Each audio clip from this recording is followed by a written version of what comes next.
Well, I think this might be a bit of a clue that I'm buying too many books. I spent so much at the bookshop, I got a free bag. So it's a second-hand bookshop in Morecambe, on the prom. Very nice second-hand bookshop. I think it was £31 I spent, and if you go over £30, you got a free bag. So, yeah. Oh, yeah. Nice bag. Lake District in the background of Morecambe. Right, so let's have a look at what I bought. Well, I've been really enjoying this author, which has been a surprise. Louis L'Amour. So I went and I picked up a bit of a stack of Louis L'Amour. Real fun reads. Yeah, just a great fun read. The Wild West. Yeah. So let's have a look at what I got. So Taggart. I won't read the price of them all. That was £2.50. So they're usually £2, £2.50 a 3. Down the Long Hills. Look at that cover. Oops.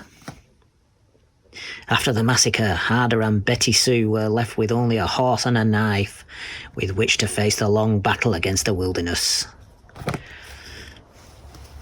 Yeah. Matagorda. Look at that one.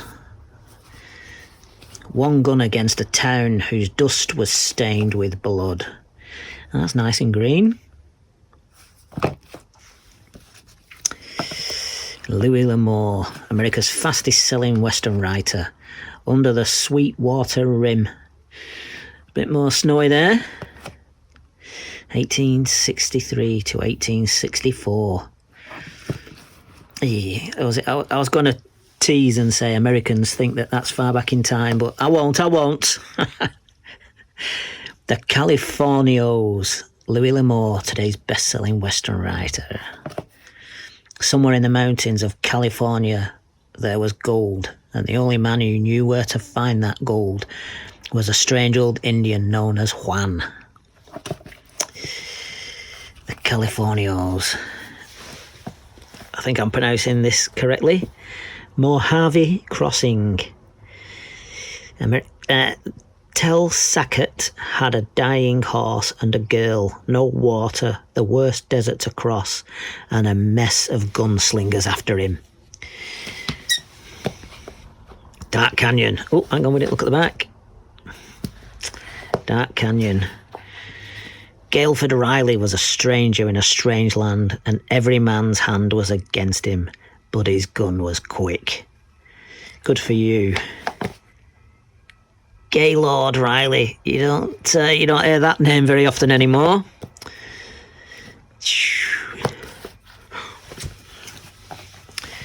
Louis L'Amour.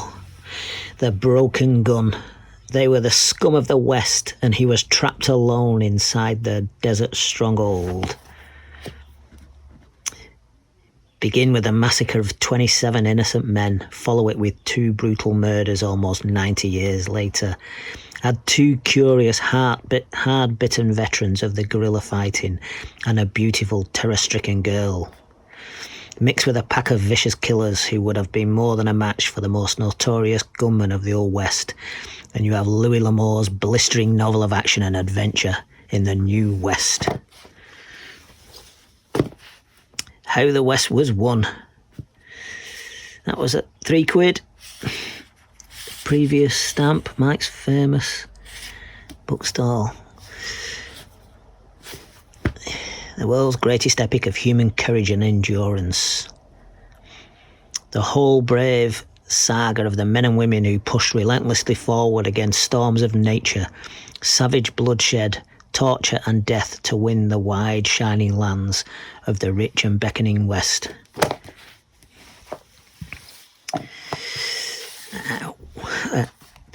War Party. Look at that headdress. That would have taken some effort, wouldn't it? Rough, tough and ready to tangle. Not quite finished yet. Yondering. Over yonder. Look at that. A collection of stories from the famous frontier writer. Over the years, I've been proud to write about the men and women of the American frontier, but I have written many stories with entirely different settings, which I've long wanted to share with my readers. Yeah, ooh, a bit different. Is that short stories? Yeah, must be. Short story one. The Ferguson Rifle, last but not least. Chantry took his rifle and went west to die or find courage to live. Yep, back in the big river.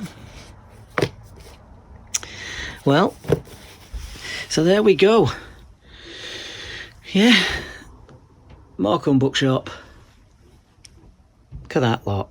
That'll keep me busy for a while. What great fun reads they are. Thoroughly recommend them. A good cowie